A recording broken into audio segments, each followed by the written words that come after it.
Hey, this is Matthias here from Windsor.ai. Today I'll show you how you get TikTok ads data into Power BI. Let's get started.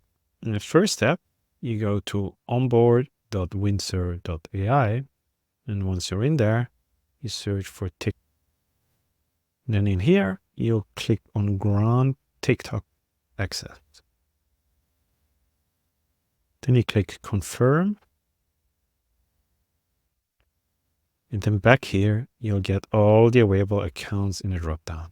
You select the ones you want to proceed with. Then you click Next.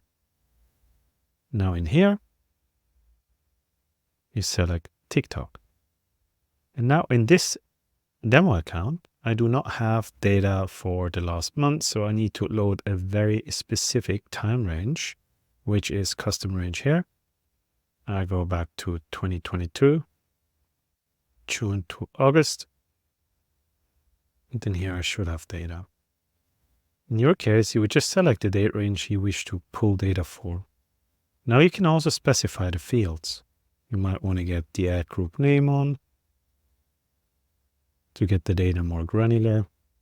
We can add other fields.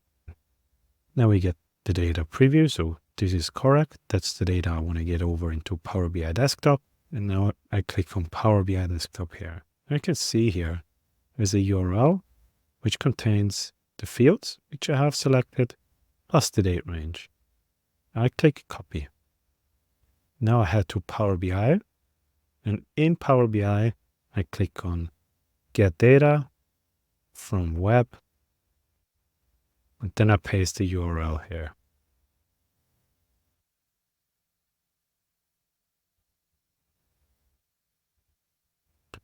Now the data you'll see here is exactly the same data as in the preview. So once you click Close and Apply here, the data becomes available in Power BI Desktop, and you can start creating your report with that. Thanks very much for watching, and enjoy working with our connected.